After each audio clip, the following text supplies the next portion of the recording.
Before I introduce our special guest for the day, I'd like to go over a few housekeeping things to make sure that the signing goes smoothly for everyone.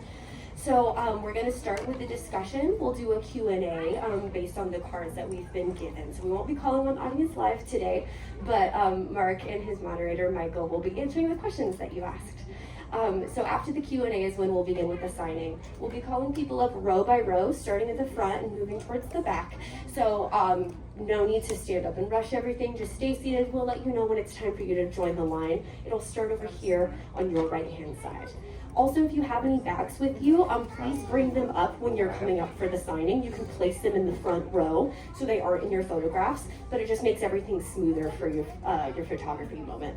Also, if you have any trash with you, if you visit our cafe, please dispose of it in this trash can off to the side. It really helps the whole cleanup process and keep the event area space nice and clean so you guys can keep coming back. And then finally, for the signing, if you'd like to take a photo with Mark, please have your camera app open and ready to go. That way we can make sure everybody has their moment and we can take those photos as quickly and easily as possible. Now it's my pleasure to introduce Mark Ronson, who is a DJ, record producer, songwriter, and composer. He's won an Academy Award for Best Original Song, a Golden Globe, and 9 Grammy Awards, including Producer of the Year for Amy Winehouse's Back to Black, 2 for Record of the Year for her single Rehab, and his own single, Uptown Funk featuring Bruno Mars. He's joined in conversation today by Michael Wood, a pop music critic at the Los Angeles Times. Everyone, please give it up for Mark and Michael.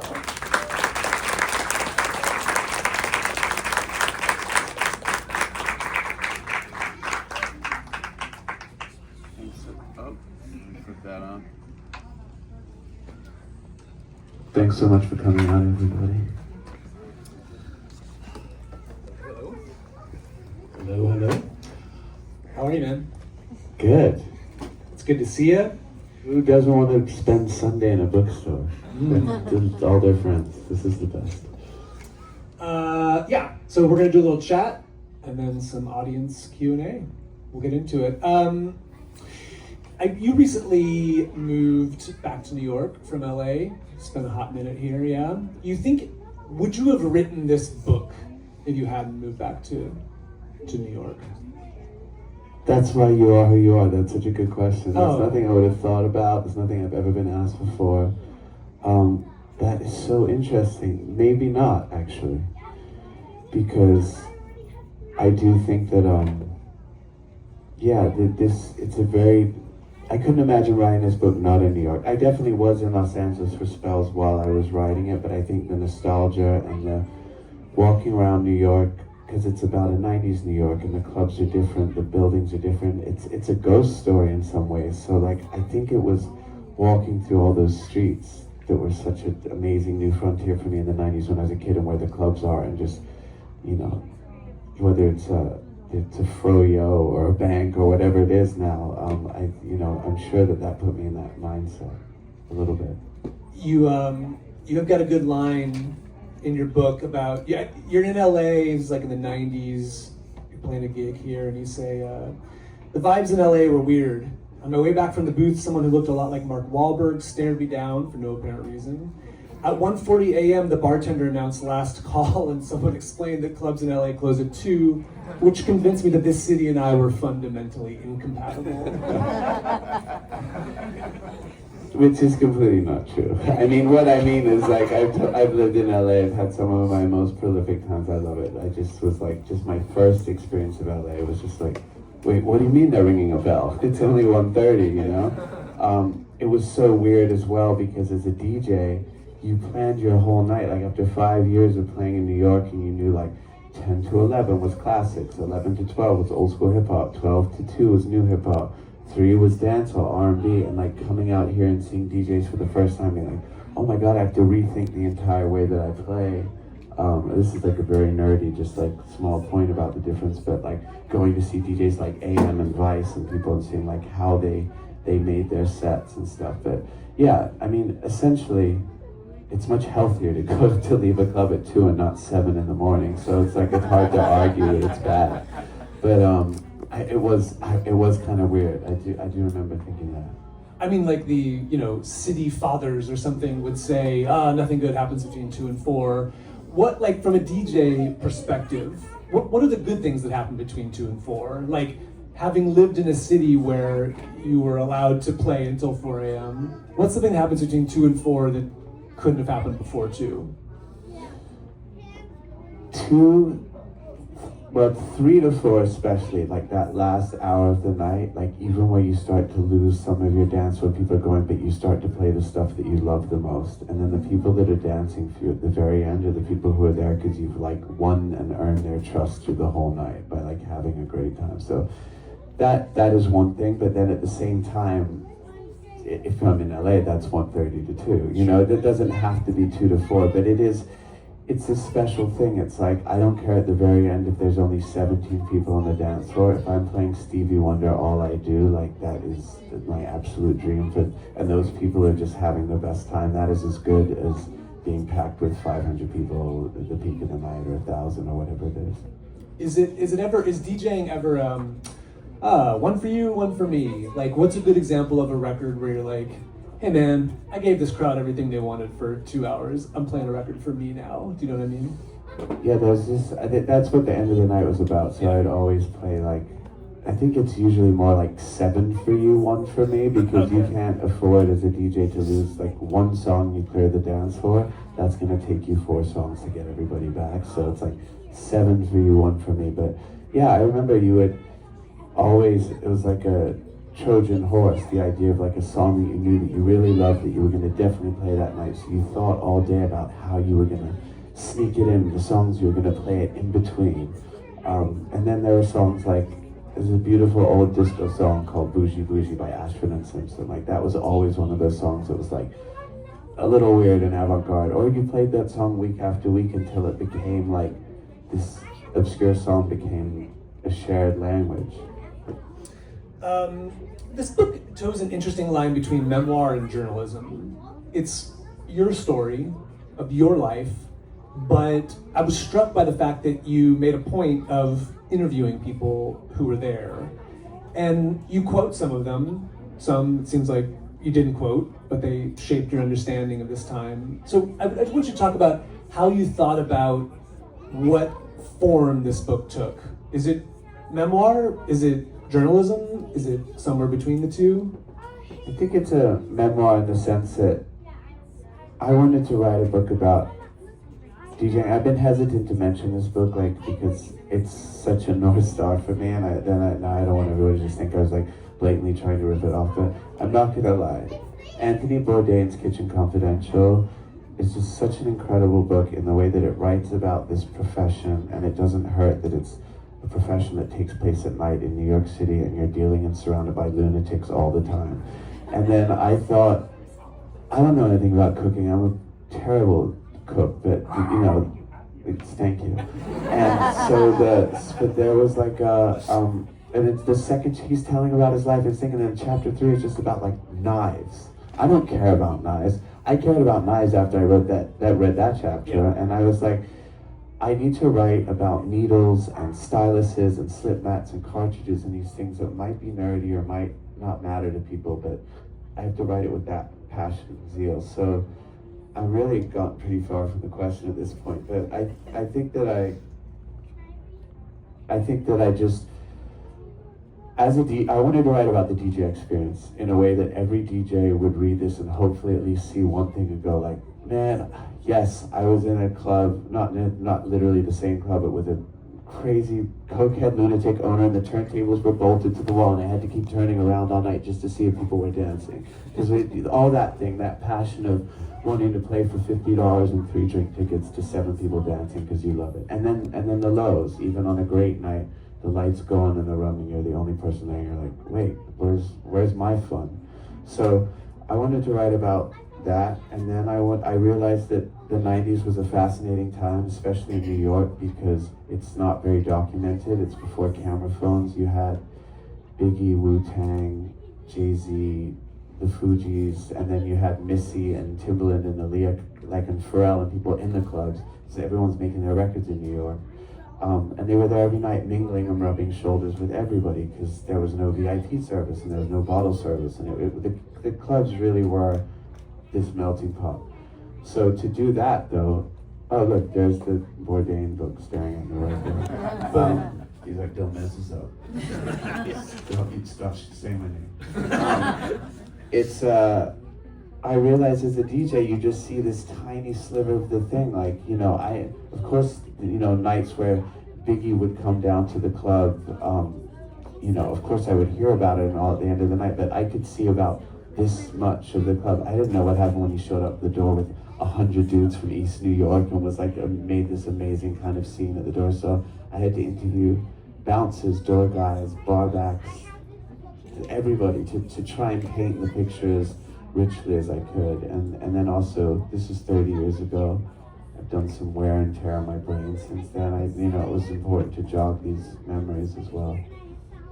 A boring process question perhaps, but I'll ask it. Did you tape your interviews and then did you transcribe them and go through them?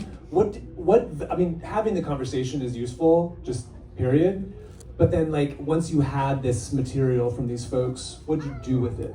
Yeah, I started, when I was writing the outline, I interviewed like 20 or 30 people. By the time I started writing the book, I interviewed maybe 150 people. And then I started to, I was only interviewing people on the chapters that they were in because I was going to start to get away from me like crazy. And what's really sad is actually there are a few people that I was like, I'm going to call them in 2 months when I get to that chapter. And a few people actually passed away during the time of writing the book. So like DJ Never and Fat Man Scoop and some very important people from the scene. But yeah, I would just interview. I think I didn't discover that you could like, there's AI software to like annotate conversations for like the last 6 months of the book, so that's a drag. But I would write it down. Things that really stood out were just so obvious. If somebody reminded me of something insanely embarrassing that I did, you know, that was great.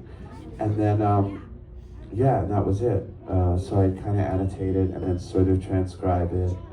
Some of it's like voice notes in the phone. Some of it I was recording like, it's such a bad process. Sometimes I had like Ableton recording from my laptop where I was like calling someone on speakerphone, like whatever I could figure out how to do. Yeah. I think the Bourdain is a good comparison because it's like it's a person's story, but it's also kind of a broader cultural history. And I think you're kind of undertaking a similar project in this book. I wondered how you thought about the balance of kind of telling your own story, but also wanting to broaden it out so that somebody else, a peer, a friend, a collaborator, an employer, might have recognized what you were talking about at that time. Was it important, in other words, for this book to reflect the experiences of people other than you? Is that the way you thought about it? Yeah, I thought that the book would only be maybe compelling if like there's visceral stuff and you're on a journey of like a teenage kid into their early 20s finding their passion and falling on their face and, you know, the requisite compulsion and addiction of what goes on at night, meaning my own. But I did, anytime, there were so many important people that made the scene what it was and who helped me and who I learned from. And they were incredible characters. They were so exciting. They were like such integral, like my friend Lisa Cooper, who was like the older woman who mentored me in the scene, and she was like a muse to Keith Haring and Robert Mapplethorpe and was like the cool den mother of downtown. Like I knew that there were certain people whose really interesting lives would enrich this book. How did you think about, I think attention in any memoir is, look, not everybody in your life, you have favorable stories to tell these days. You have a great part where you talk about a roommate who, you know, ratted you out to an employer because you'd taken a better gig to play at Buddha Bar one night instead of the place. I might read that passage, so. Okay. Yes. So, sure, definitely. We'll tee it up there. The question is, did you worry about, I don't know, hurting people's feelings in your book? There are some people, like there's one story earlier in the book that in my high school band, because I actually started off wanting to play guitar in a band in high school, and then everybody in the band was so much better than me. I was just like, like if this is what being a musician is, I might have to find something else and sort of indirectly led me to DJing. But I wanted to get my band this really big deal gig, and I totally sold out my best friend, Sean Lennon, to do it. Because I went up to the club owner and I said, oh, you should put me on the band. It was opening for this group, Arrested Development. And he said, no, sorry, the bill's full. Why would we put you on? And I suddenly was like, what if I got my friend Sean to play? And they were like, Sean who? And I was like, Sean Lennon? Like, I was so startled by my own, like, betrayal and guile and how quickly I could say that. And then we got the gig and I sort of lied to Sean and I said, like, oh, we got this great gig. It would be so cool if you got up and played with us. And I realized that maybe in 30 years of our friendship, I'd never told him that story. I knew he wasn't going to be mad at me. It was so long ago, but showing him that chapter, some other people who I maybe betrayed is a strong word, but you know, it was really important to show everybody that, you know, a lot of quite personal stuff about my parents and their tough lives, and you know, my 0 to 5 was not really a picnic. They were all cool with it. Weirdly, my dad's only takeaway from reading the book was like, I never listened to Hot Chocolate. That's the only thing he was mad about. Yeah, it was important to show everybody the stuff way before it came out. Unfortunately for you, now that you brought that story up, you have to tell the people what your band was called. Yeah. Sorry to say. Yeah, our band was called The Whole Earth Mamas, which is just, if you could think of the worst name, please tell me. There was something called the Whole Earth Catalog that was like before the organic like explosion in the 60s, 70s. It was like a catalog where you could order granola and hacky sacks, I don't know. And our lead singer of our band, his mom was like a big proponent of the Whole Earth Catalog. So we were on stage. No, he said do it out at a band meeting, and we were like, no, that's a terrible name. And then at our first gig, he was just like, we're the Whole Earth Mamas, because he was the only person with a microphone. And that's what we were. And we got booked to play all these like pro-feminist, like women-only anti-fur rallies, because they assumed that we were mamas. We would walk on stage, like, those kids aren't mamas, but whatever. It's a bad name. Sorry. You tell a great story about you thought you'd finished this book, but you sent it off to, I think, a cousin. My wife's cousin is this really amazing journalist and writer named Abe Street, who wrote an amazing book about a Native American basketball team in Montana, high school team, and just a very soulful, beautiful writer. So he reads your draft. Like you. Well, how about that? He reads your draft and he says, hey man, he gives you what any writer or journalist, the words that will strike fear into your heart, which is like, there's a lot of good stuff here. You're just like, oof. Yeah, he gave it to me. I saw him over Christmas and I was like, I finished this book. And he was like, cool, you want me to read it? And I was like, you're this really high up journalist, you must be so busy, like, you really want to read my book? He's like, yeah. So he texts me like that night. He's like, it's really good. I'm like, oh, good, that's a relief. He's like, I'm really into it. I wouldn't say if I wasn't. Then silence for 3 days. My phone rings and I pick up. And the first thing he says is, there's a permanence to books. I'm like, oh God. So I was like, how long do I need? He's like, 6 months. So I called my editor and I got 3 months. He was like, there's a lot of good stuff here, but you should elevate it, and you should also do a word check for the word cool, because I lost count at 173 times. So he started to write it, and then he had to come here to cover the fires, because he had covered the fires previously and got really close with the fire department here and the people that were fighting. Yeah. And he put me with his features editor from the New Yorker, this woman named Hannah Walentz. She put me into an 18-hour boot camp writing thing for the last 3 months, where it really lifted the book and such. Like, I'm horrified to think what that other version that might have come out. Plus, I would have been canceled 8 times. So it's really it was a blessing. I mean, you can say it's a blessing now, but put me back in your headspace when your friend or your wife's cousin gives you this information. Are you, all right, yeah, I'm eager to go back in. I'm gonna do this. You know he's right. Yeah. You know the material deserves to be elevated, but you also know that it's gonna be a slog. Like, you got a lot of work left to do. Yeah. What's the mindset? Yes.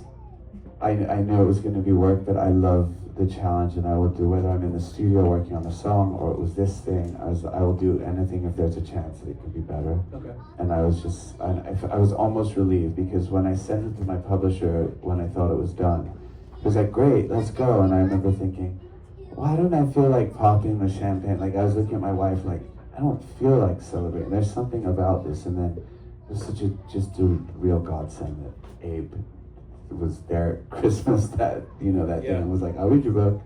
Yeah. Shout out to Abe. Yeah. The sense of completion, sense of satisfaction, the sense of this is where it now needs to be that you eventually did reach with this book, is it similar or completely dissimilar from the feeling you get when you know a record has reached the state that it needs to be? Yeah. There's a certain point when you're making a record that you just know, I've made this as good as it can be. Yeah. Like, as good as I could possibly make it with our tools. I remember, and I'm not comparing this book to Uptown Funk by any means. I wish it were Uptown Funk, but I remember, like, after 7 months of slogging and toiling over that song, and like amazing creative times, and then total like fighting back and forth. No, this should be the bass line. No, this should be the bass line. And then Bruno always wins every argument. Just being like, when it was done, just being like, yes, like, this is being able to stand and listen to it with your arms crossed. Like, this is as good as I can make it. That's how I feel with this book. This is as good as I could have got it. That sounds like a sad way of putting it. I know, it does. It's like, Good choice, man. I mean, in a way, like, I am super proud of it. Like, yeah. Are there stories that, you don't have to say what they are, although you're invited to, are there stories you held back because it was like, it's too personal, too revealing, I don't want to put somebody on blast? Like, how committed, I think this is a very honest book, and you talk about stuff that I wouldn't necessarily have thought that you were going to talk about, but, how honest are we talking? Everything is really honest. It's more honest about some things than I ever intended to make it. Interesting. There's no romantic relationships in that. That's just felt like such a opening a can of worms, going to people's Sure. lives have changed and evolved, and it's just not really, it's not that book. But everything else was there. Only 2 names that I changed because I couldn't find people at the very end, so I had to just, like, I didn't want to put anyone on blast without their permission. And everything else is how it was. I mean, even embarrassing stories that I learned that I totally forgot about, like, I put them in because people reminded me of, like, the time I, like, went up and made a total ass out of myself in front of Jay-Z, like, one of the first times I met him in the club, and I was like, I don't care, that's a good story. Like, Yeah. Writers have favorite words, favorite adjectives, it's just writerly ticks that we always sort of come back to, and it's, if you know, you know. Musicians have a musical version of that, obviously. I'm sure there are chord changes that you reach for, or certain rhythmic devices, whatever. Did you find in the course of writing this book that you had certain writerly ticks as well? Are there your friend told you that you used cool way too many times. Are there other examples of that where you're like, something you realized you kind of keep coming back to as a writer? I couldn't really tell, but I had this, like, really, I'd never studied writing or anything before, so when I decided I was going to write this book, I literally went into a bookstore. I was like, where are the books on writing a book? They're like over there, and whatever references to help. And I bought 2 books. I bought Stephen King's On Writing, and I bought Mary Carr's The Art of Memoir. And so why those 2?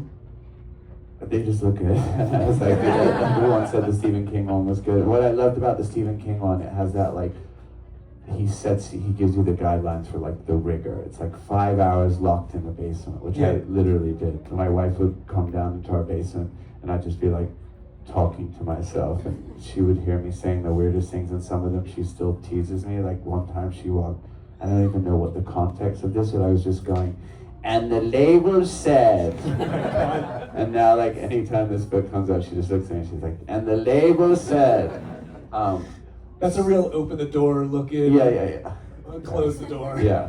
And then Mary Carr's The Art of Memoir was amazing, and even more effective, she has a suggested reading list in the back of like 300 books, and I found so many books I loved in that, and I would write down words. Like, that's a cool word, I should use that. So I got like this bulletin board of like anecdotes, stories, DJ things like that I wanted to talk about, like as simple as like why white DJs don't talk on the microphone, like things that were just like about DJing that could go in any chapter. And then when I was working on a specific chapter, I would just pin them to that board. I'd be like, maybe it's a word I want to use, this anecdote, you know, something about, so, and then I don't think I used any of those words, but yeah. Yeah, I mean, I think that like, one of the things I like about this book is to use a musical term, you sort of vary the tempo. There are times when you move quite briskly through an experience or through an era, and there are times where you really slow down, and you sort of savor a story and you really tell it in some minute detail.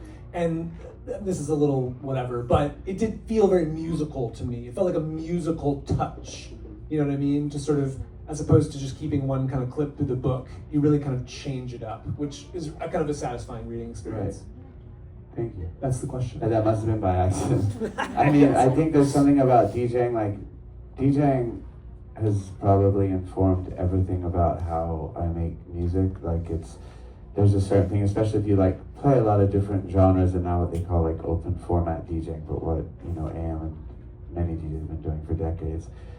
You don't see music as these like, you don't see like funk, hip hop, disco, techno, as these different things. So they're making music because you know how they can blend together. So I think like in the same way that DJing has somehow infiltrated the way that I make music, I'm sure there's something about that mindset that is just somehow, even when I set out to write a book, it's not intentional, but it would make sense.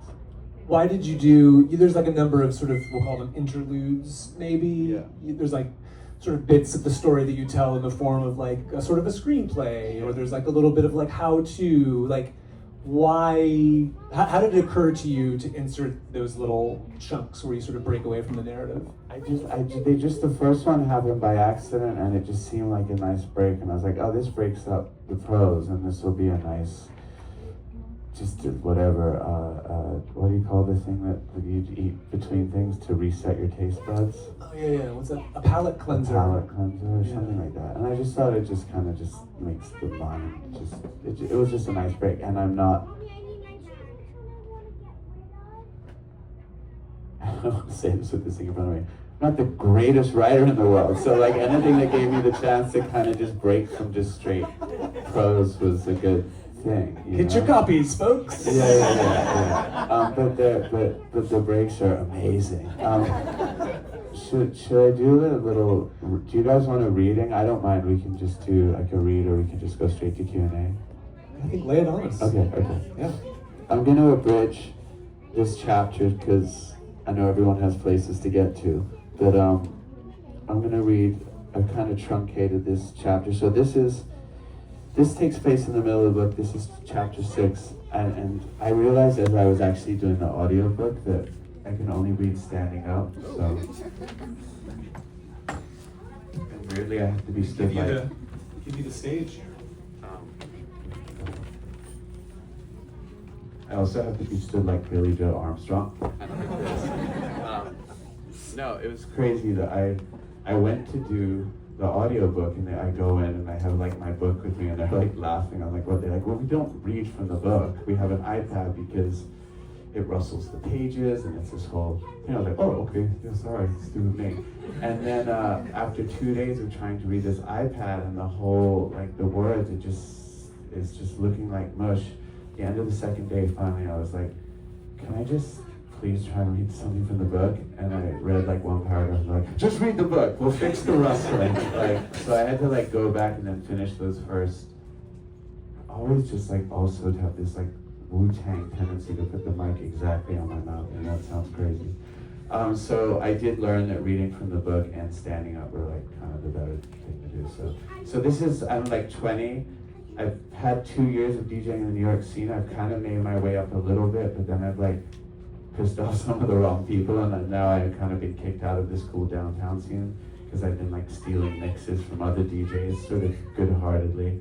And so I'm now DJing sort of like just not cool, whatever, bars, lounges, gigs on the Upper East Side, whatever, just to pay rent. So that's about where this happens. Okay. Ring!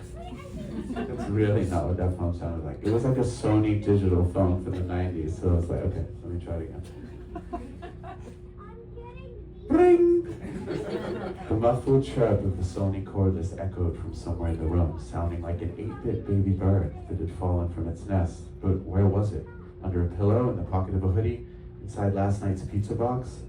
I glanced at my roommate Jason, sprawled on the other couch, his thumbs twitching on the PlayStation, the only sign of life. Jason, you got the phone? Nah, he muttered, eyes glued to the screen. Ring! I scanned the room, then shoved my hand between the cushions, pulling out 2 cigarette butts, 1 Nike sock, and a couple of headphone adapters. Ring! The answering machine clicked on. Hey, this is Evan from Buddha Bar, looking for Mark Ronson. I need a DJ tonight. Buddha Bar? I had 10 seconds before this guy hung up and moved on, and it was the only decent job offer I'd had in months. The voice continued. Get back to me ASAP, but I dropped to my knees, thrusting my arm under the couch until my fingers brushed plastic. Found it! The phone was wedged stuck. All I could do was hit talk. Yes, this is he, I shouted into the void beneath the couch. I need a DJ tonight, 11 to 4. You free? Hell yes. An end to my banishment from downtown. See you tonight. I hung up, still sprawled on the floor. The squalor of the living room stretched before me, overflowing ashtrays, half-eaten mozzarella sticks, and greasy takeout boxes and records scattered everywhere. Thanks to my making good on my promise to my mother, I had enrolled as an undergraduate at NYU, but I haven't even considered living in the dorms. I was back in the city to DJ while going to college, not the other way around. Rent was covered by a $1,000 monthly stipend from a trust fund my grandfather had set up before he died. Thanks to my departed grandfather, as long as I booked 2 gigs a week, I could keep things afloat. But ever since Tilt was my one cool gig that I lost. The gigs have been humbling. After work parties, random uptown bars, whatever helped out. Buddha Bar, on the other hand. I had heard its name so many times. Have you been to Buddha Bar? We're going to Buddha Bar tonight. Did you hear what happened to Buddha Bar last Sunday? I'm just keeping track of this stuff that I'm sparing you, which is so great, you'll definitely want to read it. Most nights, unless you were a supermodel, new supermodels, or related to one, you weren't getting in. The exception seemed to be Lenny Kravitz. When he walked into a room, supermodels materialized out of thin air. That didn't stop my friend Simon Rex and me from wasting our nights outside declaring, "We're with Lenny! He must have forgot to put us on the list." Rejection and denial, New York's most renewable resource. Even the Times Square Applebee's was drenched in attitude. But not tonight. Tonight, I was getting in. There was one sort of problem. I already had a gig at the not-so-cool Reminisce Lounge, a bar on the Upper East Side. Marcus, the owner, had hired me after catching me downtown. The Reminisce Lounge crowd wasn't hip, but they danced to the same shit people dance to downtown and needed to let off steam as much as anyone else. I felt something honorable in playing for the working stiffs. What was a gigging bar DJ if not Billy Joel's Piano Man in Air Max 90s, minus the harmonica and the tip jar? I liked Marcus and was grateful for the check, but Buddha Bar, well, that was 10 rungs up the ladder. There was no way I was schlepping uptown tonight, not after this opportunity had come my way. I picked up the phone to call Marcus and his machine answered. A small victory out the gate. Hey, Marcus, definitely coming down with something, so I won't be in it. Don't worry, lined up someone great to fill in. Okay, see you next week. Someone disinfect this microphone. I called my boy Max Glazer, a great DJ who worked at 8 Ball Records. Hey man, I said. I gave him the rundown. Busy tonight. You could try Cosmo, pretty sure he's free. I hung up and hesitated. It was dicey, bringing in someone I didn't know to cover for me with so much on the line, but I didn't have a choice. I dialed Cosmo and told him the deal. He sounded reliable enough, though faint indifference colored his voice. I hung up, crisis averted, time to get ready. One last base to cover. Hey, Jason? He hit pause on the PlayStation and turned to me. I got an offer to play Buddha Bar tonight. It's a big opportunity. So I called Reminisce. I told him I'm sick. If Marcus calls, just back me up. Say I'm out cold in bed. Got you, bro. Once in the cab, we headed down Lexington and a cooling breeze came through the cracked window. It was a perfect New York summer dusk, blue fading into black like a Rothko painting. I stepped out, gripping the first crate with both hands, and with a shove of my shoulder, the thick double doors swung open. But hold up, what the fuck? There was a DJ already here. A black dude in a flat wool cap already set up and spinning like this was his gig. I walked over. Hey, I'm Mark. I'm supposed to be DJing tonight?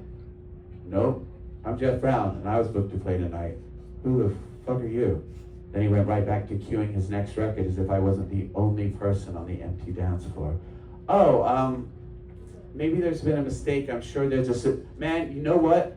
He said, slamming his headphones down onto the mixer. I'm sick of all you white boy DJs coming around and taking all the fucking gigs. This is bullshit, man. I'm done with it. The force of his words hit hard, mainly because he was completely right. Downtown was flooded with white DJs spinning black music. Everyone knew it. No one questioned the credibility of Stretch Armstrong, but the clubs, while diverse on the dance floor, were all in white neighborhoods and run by white owners. Some felt more comfortable around white DJs. A few were straight up racist. Your average white DJ had too many things working in their favor, myself included. I had no comeback. Plus, this whole thing felt like karma for lying to Marcus. On the other hand, I really wanted this gig. So I stepped back up to Jeff and I gave it another shot. I'm sure there's some kind of deal where we can both play and still get paid. Would you mind if I talk to the manager for both of us? He gave me half a shrug. After some back and forth, we worked it out, split the time, split the pay, and a couple of songs into our shaky start. He saw I knew my shit and began to thaw. I liked him too. He was prickly, with a sharp tongue and good taste. As the place filled up, our back and forth was clicking. I took a gulp of my third Absolute Cranberry and caught a silhouette barreling through the door. This can't be happening, but it was. Marcus from Reminisce Lounge was striding purposely through the crowd looking furious. He scanned the room until his gaze landed on the booth, my chest tight, and he marched towards me. I'm going to start monitoring the cursing because I realize it's Sunday afternoon and we're near the children's section. What the F is going on here, he said. The question was clearly rhetorical. I got this call. I was going to call, but it's because for the second time that night I had nothing to say. I was so in the wrong. The only move was to shut up. You stood me up tonight. What happened to Cosmo, though? Who the F is Cosmo? Jesus. Cosmo bailed. Disastrous. But one thing didn't make sense. How did Marcus know I was at Buddha Bar? This probably wasn't the moment to ask. You know what? Marcus said, his voice cold now. Don't come back to work. He turned, grabbed his date's hand, and stormed out the door. The entire club seemed enveloped in fog. Lauryn Hill was playing, but her voice was muffled and distant. I liked Marcus. He looked out for me, trusted me, and I abandoned him. I was already struggling for work, and now I just lost one of the few things I had going for me. I wondered if Jeff was enjoying this. Instead, he handed me the headphones. DJ 101 for You Got Next. The crowd got into it, and my mood lifted. Their energy was feeding my ego, and their Absolute Cranberry was feeding something else. Soon, I was feeling pretty damn good again. Jeff and I were trading tracks and laughs, all tensions a thing of the past. On the bumpy ride home, I thought about the mess I'd made. The vodka and validation had felt good, but it had hardly been worth the emotional fallout. I was stupid to think one night at Buddha Bar would change anything. Tonight was just like any other night, heading home, depleted, alone, and a little too tipsy. Dragging my crates through the front door, I found Jason where I left him. Hey man, how was your night? I asked, setting my crates down. Chill, some dope new games I picked up. Cool, anyone call for me? I paused. Oh yeah, this guy Marcus, he asked where you were, so I told him you were DJing down at Buddha Bar. I stared at my crates, too tired to be angry. I needed a new roommate though.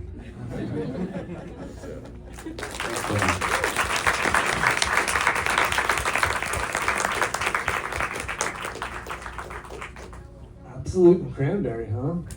Yeah, I know. It's so crazy that what we used to think was like, I guess that's what you drank in the thing. It's just like pure sugar and potato. It's just like, Not a good choice, bro. I can't believe, yeah, I used to think like Long Island iced teas are so cool. Like, it's just like sugar. Yeah. How old were you during that moment? That was 95. I was maybe just 20. Wow. Crazy. Yeah. I think we're going to do some audience Q&A. Yes? Okay, great. Got some cues here. Oh, sorry, dude. That's cool. All right. Let's see. This is from KK. What parts of the book were happiest to revisit the memories of, and which were the most challenging? Like I said before, a lot of people have in this book have passed away, some before I started the book. I kept thinking like I wish they were there to interview or share these stories about, and then you feel a little bit of this extra thing to honor them. But they were still happy, you know? And then calling people that I hadn't necessarily spoke to in 20, 25 years, some of these people not knowing how their lives were, like most people, like I was very fortunate to make it out of this night scene and kind of transition, and as were other people, but some people didn't. And especially during lockdown, so many DJs I know just started seeing medical GoFundMes, like people that relied on that like cash job. So yeah, calling people, at first you can't just be like, hey, we haven't spoken in so long. Do you remember any funny stories about me? Like it's, you know, I really wanted to like show people, earn their trust again. So, but catching up and reminiscing with all these old heads was also really great. Yeah. I mean, it sounds like it turned out to be perhaps a more emotional experience than you'd anticipated. Yeah, and then writing about like my stepfather, who was a huge influence on me, and the whole book really takes place in the 90s except for the epilogue, which is me walking around with my 2-year-old daughter strapped to me in like a baby Bjorn, seeing all the clubs that no longer, and you know, my stepdad, who was a huge influence on me musically, like he's quite heavy with Parkinson's, you know, and I didn't realize starting to write about him at the end that would really, of all the things that I went through and whatever, like it was writing about him and that really kind of, it had way more emotional impact on me. It was the first time as well, like in reading in the audiobook, that I had to like, I broke down and I was like, oh God, this must be people that write books, like, and the whole thing is like, you know, I hadn't planned for that. Your reading was great, by the way, and I don't know if you're allowed to talk about audiobooks at Barnes & Noble, but hey, I'll ask. Did you listen to any audiobooks as like a way to sort of say like, oh, how do I want to read this? Like, how did I want to sort of do this? Almost like a little play. Yeah. People started to tell me what the best audiobooks were, and I was like, well, I don't want to listen to those because that'll be terrifying. So I actually didn't, but my wife heard me reading because I was trying to read a little snippet for the Instagram, and she was like, this is very bad. She sent me to her acting coach. Oh, really? So yeah, so I knew there was no way that I was going to turn into like, you know, Laurence Olivier in the course of 2 months. Yeah. But it really helped. This amazing woman, Joan Rosenfeld, helped me with like pacing, and then so by the time I read it, and then I realized, like, to be honest, like I read Julia Fox's book Down the Drain, and I really enjoyed it. And there was this thing, a sound going around on TikTok of a portion of it where she's like, it's kind of amazing. I don't know if anyone saw it, where she's like, I was down on the ground looking for cocaine in the rug, like, you know. But I realized she has quite a monotone way of talking as well, but it's like, I don't care because like I know it's her voice and it's her story. So I started to be like, it just has to be me and not suck, and then it'll be okay. I mean, I guess I'm putting you on the spot, but if you had to choose, would you rather someone read this book or listen to the audiobook? I'm a reader, so I think I would prefer on the page, but I've had some people send me messages or whatever and say like, I read the book and, you know, I really liked it, and then I read the audiobook and I love that too, and I'm like, who would do that? Who would want to spend that much time with me? But I was also incredibly grateful, but I just wanted it to be good. I haven't listened to it just in the same way I don't like to hear my voice on an answer machine or anything, you know. This question is a good direct one. What club in New York was your favorite to DJ in? my favorite and the one where I made my name was this club on a Tuesday night called Sweet Thing, and it moved clubs a few times, but that was where it started. Up to that point, I had opened for other DJs for Stretch Armstrong and Funkmaster Flex and stuff, but that was the first place where, as the main DJ, I really made my name, and it started as a party with 50 people. We filled this club that was 300 people, then it moved to a bigger club that was 2,000, and that was when Fat Joe and Big Pun and Biggie and Jay-Z and these people started coming down to the nights I played, and we played mostly old school funk and soul, and then with like a little bit of hip hop. So it was really like it was an amazing vibe in there. You have a very good story in the book where you talk about playing a gig where you were opening for Kid Capri. Yeah.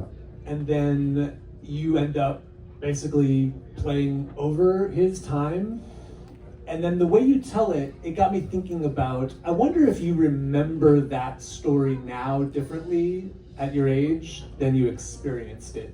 The way you tell it is you pay deference to a pioneer, and you see it with that certain lens. But I wondered at the time how you felt. Was there a part of you that was like, dude, I'm gonna get to play into this dude's time? No, it was awkward as hell. It was just like it was in the book. Yeah, it was just like Puffy climbing up. It was just Puffy had a very famous like 29th birthday party that was like in his sort of coming out period of taking over New York society, and it was just this moment where he yelled, "Get the other DJ back on!" He's like climbing up this wall and like yelling, and I'm like, oh god. So I got back on, but no, I didn't enjoy it at the time.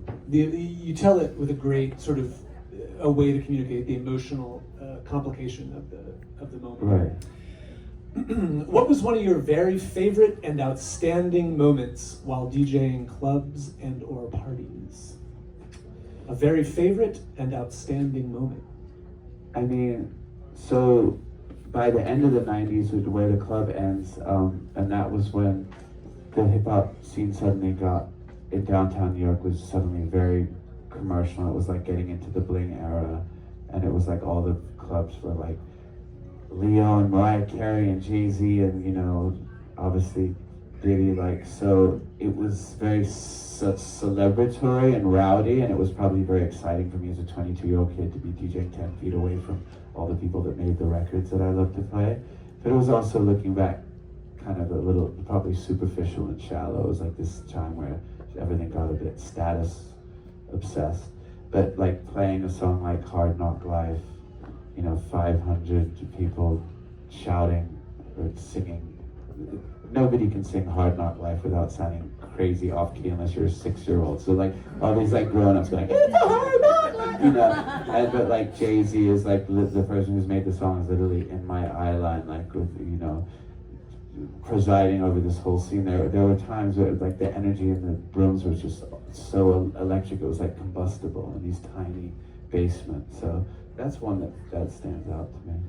Can you remember a moment where you're looking out from your booth and you can see, you know, a Jay, a whoever, and you're like, I'm gonna try to drop this particular record to impress this particular person? Yeah, a lot. I mean, I try not to just play everybody's record because that's, I mean, unless you just felt like that was gonna work.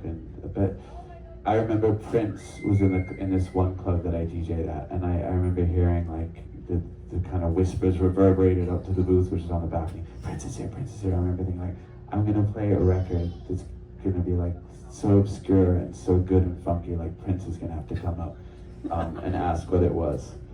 So I pulled out Mambo number 5 now. And I found this like obscure Latin funk record, and sure enough, it's playing for like a little while, and I see, not Prince, so I see like 2 7-foot security guys coming my way, and I'm sure like Prince is between them, you know, because it's like a packed club. And he comes up to the booth, and he's just kind of like standing there. There's like a VIP rope here, and like the booth is where you are, so he's just like standing looking at me like, so Prince, like like waiting for me to let him in. I was like, wait a minute, like, come on. He was like, what is this? And I show him the record, and then I'm queuing up my next record, which was actually Stevie Wonder, All I Do, and it was on a bootleg because there was no real 12-inch for that. So as a DJ, you sometimes play bootleg 12 inches because if you play off the album, it's feedback in the club. The turntables. It's very nerdy, technical, but you needed a 12 inch and it was a bootleg. And at that time, Prince was on that crazy like publicity campaign against bootlegging and this whole thing. And he's like, "What is that?" And I'm like, "Oh, it's Stevie Wonder all I do, but it's a bootleg. Well, it's only a DJ bootleg, and I own it, and I have it on CD, and I have it on vinyl, and I think, but this is just what I play when I play in the club." And he starts to take out this phone. It was probably like a brick, like '98 or something. He starts to be like, "I'm gonna have to call Stevie right now and wake him up in the middle of the night in LA and say there's a DJ in New York playing bootlegs of his stuff." I'm like, "No. And he was obviously just messing with me. He was not gonna wake up Stevie Wonder, but it was pretty cool. And then he kind of hung out in the club. Obscurity, great. You obviously made the right call in terms of attracting Prince's interest. But like, how obscure is too obscure? Do you ever play something and you're like, "Oh, this is gonna get him," and people are like, "What? We don't. What is this?" Yeah, definitely. And not like so much because after years and years of playing, you do have a general idea like what's a little too far, but then you always just have that like. That record at the ready that if it's not there, you're gonna get it back. You can bring them back. Yeah. What's a life preserver record? What's like, this will always. Yeah, there's a really legendary, great New York DJ who's no longer with us called K Slay, and he used to call it. We talked about it. He called it the Save Your Ass Crate. Yes. Like what's in the Save Your Ass Crate, and the obvious things in that time are like the Jackson 5, I Want You Back, or like Missy, Work It, or there's so many. Before I Let Go. Yeah, you always had those ready. And then you actually always had to have the After the Fight records, like in case a giant brawl broke out, you would have like those 3 records too in the front, which would be like Three Little Birds by Bob Marley, or like Let's Get It On, something like when the crazy, Roadhouse thing broke out, you could defuse it. Is there a Save Your Ass record that works across demographics? I think the Frankie Beverly record's a good example of like, there are people who that song is incredibly important to them, and then there are people who literally don't know that song. Are there songs that like all humans know? Yes, I Want You Back, definitely. It's just like, yeah. They played it last night at a wedding, and it's just like, and you find different ways to play songs now that you've played 1,000 times, or edits, or you play the acapella over something else, but that's one. Yeah. What mindset shift do you think made the biggest difference between being talented and actually becoming successful? It's like a Zen koan. I'm going to read that again here. What mindset shift do you think made the biggest difference between being talented and actually becoming successful? I think there's so many people that are so talented. I think it's a combination of just like, I know it sounds like such a cliche, but it's just the hard work, it's the determination. It's even for someone who's like fairly insecure and anxiety ridden like me, there has to be a certain amount of self-belief and luck. Like, it's because there's so many there are more talented DJs than me, there are more talented musicians and arrangers than me. It's just like, it's just the work and the luck, I think. If you had to isolate one moment in your life that demonstrates the importance of luck, what would it be? The moment that Amy Winehouse showed up outside my studio front door in New York City, 2006. Yeah. Do you now in hindsight understand what happened to make that happen? I know literally it was because some A&R guy said like, "Hey, there's this girl, Amy Winehouse, she's in town, New York for a week, you want to meet her?"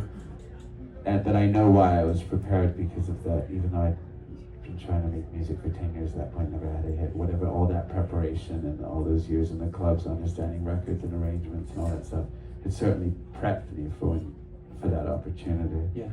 Are you a butterfly flaps its wings type of person? Or do you think about like, if da-da-da hadn't happened, then da-da-da wouldn't happen, blah, blah, blah? Yes, I truly believe if I hadn't met her that day, I would not be sitting here talking about this book. Interesting. All right, we got one more, and then I think we're going to do signing. Okay. Yes. Okay. How has your relationship to music evolved since you wrote Night People? Were there any moments of rediscovery? Yes. So one of the main things is a friend of mine read the book and he was like, I really like the book. He's like, my main takeaway is that you just really miss DJing with vinyl. He's like, I think you should only DJ with vinyl again until the end of the year. And I was like, this was like February or March. I was like, okay, like it just sounded like such a crazy idea. You know, I've been DJing digitally for 20 years. The idea of like carrying these 80-pound crates all the way across town in the back of cabs and having to find these old records seemed so, well, like a pain in the ass. But I was like, okay, I'll try it, because he's a smart friend. He always has weird ideas that I usually bear some fruit. And it's been incredible. It's actually like going back to playing vinyl and rediscovering my love for certain things that I've forgotten about, or just what that is, and just I love it. So this book has really been this lovely. It was almost supposed to be like my farewell to DJing, or this part of my life, and instead it's reignited it. And then I have been working on music as well the whole time while I was making this book, because I was trying to make a record at the same time. So that music will come at some point, and it is sort of like a kindred spirit to this book. When you play out of town, do you like bring records on the plane? How do you do that? I have been, but seems arduous. it's crazy. And it's crazy how much I used to play gigs in LA all the time, and I'd just be standing on the luggage belt just like praying when the ad comes out, you know. You're like carrying these giant 2 Techniques bags, like trying to shove them into the overhead compartment, but it was also really fun. You ever buy a seat for your records? Be that guy? No, that's crazy. Thank you, Mark Ronson. Okay, thank Appreciate you so it. much. Thank you.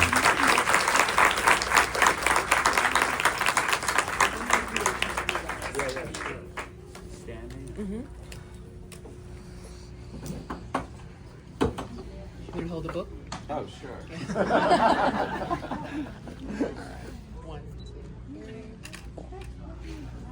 1, 2, 3. Perfect.